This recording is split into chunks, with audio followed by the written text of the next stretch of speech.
Hace algunos años, un juego muy peligroso se hizo popular. Su nombre, el juego de la asfixia, consiste en forzar el desmayo. Esto con el fin de producir alucinaciones. El problema con ello es que muchas personas murieron en esta práctica. ¿Quieres saber más? Acompáñame en un largo y curioso viaje en Voces del Terror. Todavía no lo puedo creer, nos lo comentaba Ana tempranito esta mañana y nos sorprendíamos por un hecho que en realidad es una práctica que no tiene explicación, ¿no? Una especie de asfixia por diversión. Murió en Córdoba tras practicar el juego de la asfixia. Oiga, ponga mucha atención a esta nota que le voy a presentar. Es un juego que realizan algunos chavos, algunos jóvenes, pero es un juego que les puede costar, sí, la vida. La media de los jóvenes que incursionaban en esta peligrosa práctica era de 14 años de edad, y su popularidad a través de todo el mundo llevó a muchas muertes y homicidios accidentales. Para lograr este estado alterado de conciencia y las supuestas alucinaciones, se debía presionar la arteria carótida interna mediante ahorcamiento, buscando restringir el paso de sangre al cerebro para perder la conciencia algunos segundos. Sus daños a posteriori eran la pérdida de memoria a corto plazo, convulsiones, desmayos e incluso la muerte. Su divulgación y máxima popularidad se dio en Estados Unidos y Canadá, aunque también se registraron algunos casos en Latinoamérica. Un popular creepypasta nació a raíz de este juego de la muerte. Su nombre, el emulador de sueños. Lo peor que hice en mi vida ocurrió hace 12 años, cuando tenía 16 años y vivía en Cleveland, Ohio. Fue al principio de otoño, cuando las hojas empezaban a volverse naranjas y la temperatura empezaba a decaer, haciendo alusión al frío helado que estaba a pocos meses de distancia. La escuela acababa de empezar, pero toda la emoción de regresar y reunirse con los viejos amigos había sido reemplazada por la idea que estábamos cautivos en un lugar que solo quería cargarnos de trabajo. Obviamente, mis amigos y yo estábamos dispuestos a hacer cualquier cosa con tal de recordar cuando no teníamos obligaciones, aquellos días de verano, libres de cualquier responsabilidad. A principios de ese año, cerca del último año escolar, uno de mis amigos del trabajo me había enseñado una técnica para morir con ayuda de un asistente y regresar pocos segundos después. Funcionaba así. El individuo tomaba rápidamente 10 respiraciones profundas y largas, y en la 10ª cerraría sus ojos, apretando los párpados fuertemente, conteniendo la respiración tan firmemente como le sea posible, mientras cruza sus muñecas sobre el corazón. Entonces, el asistente le daría a la persona un abrazo fuerte desde atrás, apretando las muñecas de la persona en el esternón. En cuestión de segundos, el individuo que contiene la respiración pierde la conciencia. El asistente debe mantenerse firme para que la persona no caiga rompiéndose el cráneo contra el suelo. El efecto solo dura 1 o 2 segundos y no es parecido a ponerse en coma, pero pareciera que hubieses estado fuera de tu cuerpo por horas, y cuando retomas la conciencia, la sensación de desorientación, de no saber dónde demonios estás o qué estás haciendo allí, es impresionante. Obtener los efectos de las luces que uno ve luego de un puñetazo en la cara, sin pasar por el dolor de recibir el puñetazo. Te diría que lo intentaras para que lo pruebes por ti mismo, pero luego de lo que sucedió, nunca se lo recomendaría a nadie. Otro efecto secundario interesante de esto, que fue en realidad la causa por la cual lo seguíamos haciendo, era porque mientras estabas afuera de tu cuerpo, siempre estabas lúcido y tenías sueños vívidos que podías recordar fácilmente al despertar. Después de todo, solo habías dormido durante unos segundos. Éramos buenos chicos y nunca probaríamos drogas.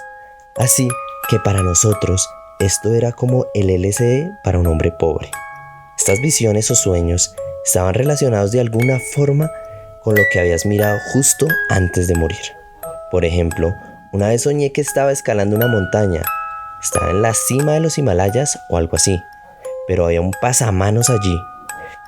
¿Quién diablos pone un pasamanos de escalera a 20.000 pies. Cuando volví a mi cuerpo y recordé dónde estaba, me di cuenta de que había estado mirando a la escalera que se encontraba en la esquina de la sala de estar de mi novia. En otra ocasión, tuve una visión con Pedro Picapiedra sonriendo y levantando la mano delante de un mural con el logotipo ERAD, que es la educación a resistencia del abuso de las drogas, un programa en el cual los policías enseñan a los niños en las escuelas públicas sobre estos asuntos. Cuando volví a mi cuerpo, me di cuenta de que mi amigo Brett tenía el mismo logotipo en su camiseta. ¿De dónde salió Pedro Picapiedra? No tengo idea. Las visiones siempre eran sobre cosas mundanas, nunca nada raro, hasta ese día. Como les dije, hacía un mes que estábamos en épocas de clase y ya estábamos hartos de ella. Estábamos un sábado en el campo, que en realidad era una dependencia de la compañía eléctrica para instalar sus líneas de alta tensión. Algunos estábamos sentados en las vigas de las torres de alta tensión, en la parte de abajo. Mi amigo Mike subió hasta el segundo nivel de las vigas, para estar más alto. Pensé que era algo estúpido, pero yo soy el que alucinaba, haciendo llegar poco oxígeno a mi cerebro. Era un cálido día de octubre, y el cielo estaba gris. Poco a poco, el cielo fue oscureciendo cada vez más, y en Cleveland, eso probablemente significaba que en cualquier momento la temperatura podía ascender rápidamente. Y sí, éramos realmente desafortunados. Una lluvia helada podría empezar a caer. El aire estaba cargado y pesado, y se podía oír el leve zumbido de los cables de alta tensión sobre nosotros. Definitivamente, no quería pasar los últimos momentos de una linda tarde de sábado subiéndome a una torre de alta tensión, saltar al suelo y quejarme luego del dolor de mis pies, solo para hacerlo una y otra vez como estúpidos. Hey, ¿vamos a morir un rato? Para ese tiempo, el dejar nuestro cuerpo no era tan divertido como cuando lo descubrimos, pero era muchísimo mejor que lo que estábamos haciendo. Vines estaba de acuerdo, al igual que Richard, pero Mike, el que saltaba a la torre, preguntó ¿de qué carajo estábamos hablando? ¿En serio nunca te indujiste un desmayo antes?, preguntó Vines. Mike respondió que no. Él había estado todo el verano en casa de su madre y no sabía de todo lo que habíamos hecho nosotros. Mike, tienes que probar esto. Mira, te vamos a mostrar. Vines y yo nos bajamos de la torre, cayendo de pie en el césped. Yo hice las 10 respiraciones profundas, apreté los ojos y contuve la respiración. Entonces sentí a mi amigo presionar sus brazos contra mi pecho y de repente, como si fuese lo más natural del mundo, una langosta gigante estaba trepándose en la jaula de las langostas. Bajo el mar, algas marinas crecían del fondo de la arena de mis pies. Lo siguiente que recuerdo es cuando desperté. Vines y Richard estaban preguntando, ¿qué has visto? La parte de atrás de mi cabeza dolía mucho. Me estaba matando ese dolor. Mierda, ¿me dejaste caer? Esto fue lo que pregunté. Yo no era muy pesado, pero Vines era bastante débil. Él solo se quedó ahí, mirándome, y Richard me dijo que me había dejado caer. Me preguntaron nuevamente qué vi. Me froté la cabeza y dije que una langosta que estaba pellizcándole la cabeza a Vines con sus tenazas. Me volví hacia Mike y le dije, ¿ves? Es increíble. Y una mierda, respondió. No me fío lo suficiente de ninguno de ustedes como para hacer eso. Vamos, tienes que probarlo. No es más peligroso que estar trepado allí. Te prometo que no te dejaré caer como este idiota lo hizo conmigo. Eso fue lo que le dije. Él me miró de la forma que hacen las personas cuando están decidiendo algo. Si lo que están haciendo vale la pena el riesgo o la dificultad. Saltó de donde estaba, se incorporó y dijo, bien, solo una vez. Ojalá lo hubiese pensado un poco más o se hubiese negado. Repitió las 10 respiraciones profundas, conmigo como asistente para asegurarse que no caería. Contuvo la respiración y yo lo ayudé a caer en ese otro lugar. Es algo que siempre me lamenté, y cuando pienso en todas las cosas que desearía haber hecho de manera diferente en mi adolescencia, chicas por las que no jugué lo suficiente, clases en las que tuve que haberme esforzado más, todas las cosas que nunca debía haber hecho, como haberle dado ese abrazo de oso a Mike, llevándolo a un estado de inconsciencia. Sentí el cambio del peso muerto en mi pecho, y él era un chico robusto, así que me aseguré de dejarlo suavemente en el suelo para que no se lastimara. Justo cuando tocó el suelo, volvió en sí. Despertó gritando: ¡Mierda! ¡Mierda! ¡Aléjense de mí! ¡Aléjense de mí! Gritaba al tiempo que se lanzó de un salto agitando sus brazos alrededor de su cabeza. Todos saltamos para atrás con un miedo de ser golpeados por su frenesí. Después de unos 5 segundos, el doble de lo que tardábamos generalmente en darnos cuenta de dónde estábamos y qué estábamos haciendo, él se tranquilizó. ¡Mierda! ¡Mierda! ¡Mierda! Jadeaba, respiraba con dificultad, tomando respiraciones profundas. Se quedó allí, encorvado, hasta que cayó de rodillas, de espaldas a nosotros. Comenzó a mecerse, retorciendo las manos y murmurando: «Santa Madre de Dios, ¿qué demonios he visto?», dijo Vines, pero Mike no respondía. Me acerqué lentamente y a medida que me acercaba, le escuchaba sollozar en silencio. Eso en nuestro mundo de machos era castigado con la muerte. Pero por supuesto, nadie dijo nada. Apoyé la mano en su hombro, pero cuando le toqué, dio un grito y saltó para atrás, golpeándose la espalda con la torre. Se abrazó a la columna de la torre, mirándonos con ojos desorbitados. Una mirada de terror absoluto. Pensaría quizás que éramos demonios del abismo del infierno. Si en algún momento pensé que estaba bromeando con nosotros, esa mirada me sacó de mis dudas. Eso y lo que sucedió después. Ninguno dijo nada. A los 10 minutos, Mike se había tranquilizado lo suficiente para que Richard lo acompañara a su casa. La temperatura había decaído y comenzó a llover. Le dije a Vines que me iba a mi casa y le dije que nos viéramos mañana.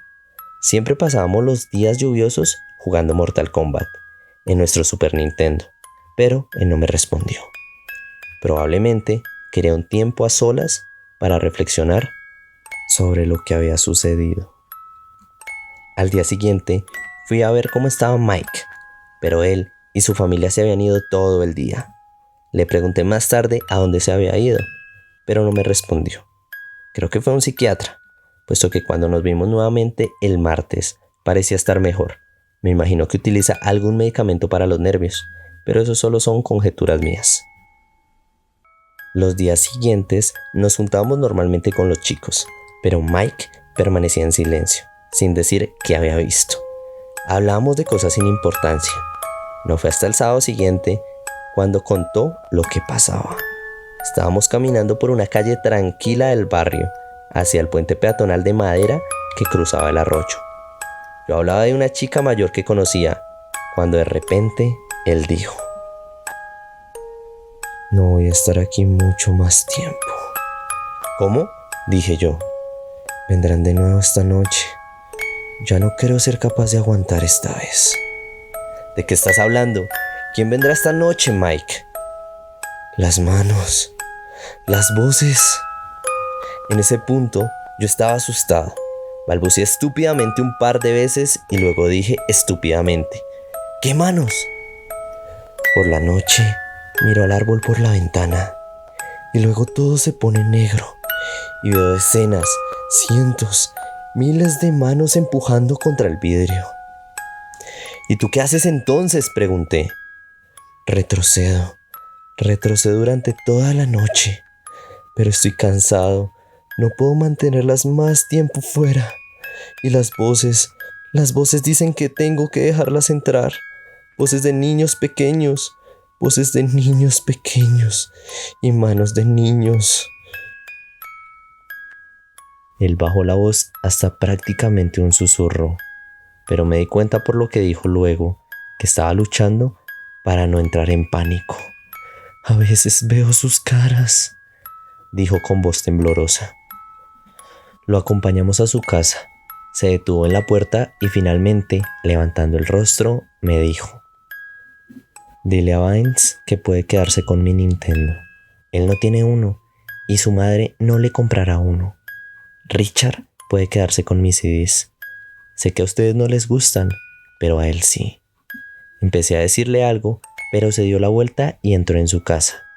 Me gustaría haber llamado a la puerta y ofrecerle quedarme con él, pero teníamos 16 y los chicos de esa edad no lo hacían más. Me fui a mi casa, dormí mal, asustado, escuchando cada crujido y gemido que hacía la casa, escuchando una multitud de niños. Generalmente dormía con las cortinas abiertas, pero esa noche cerré todo.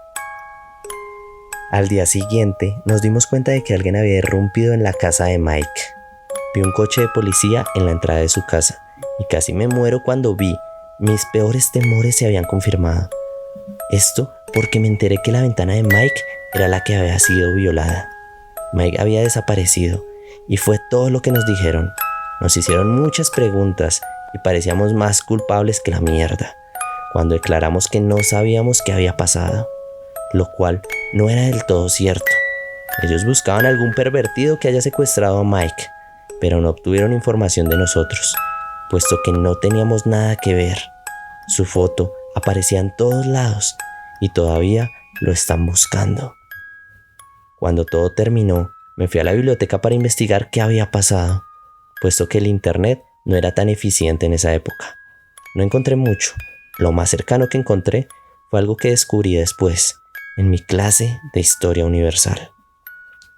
Al parecer, los sacerdotes egipcios usualmente se encerraban a sí mismos en ataúdes el tiempo suficiente para morir, para luego ser resucitados y poder contar lo que vieron en el inframundo mientras se hallaban muertos.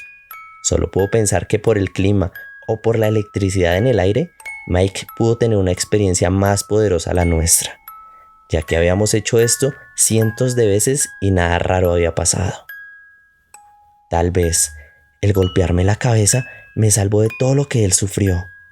No lo sé, es algo que no terminamos de entender. A veces, acordarme de todo esto me hace temblar. Este curioso creepypasta fue inspirado en el juego de la asfixia, una peligrosa práctica que se llevó la vida de muchas personas. Si te gustó este material, suscríbete para que YouTube te avise cada vez que suba un video. No siendo más, recuerda que mi nombre es Lennon y esto es Voces del Terror.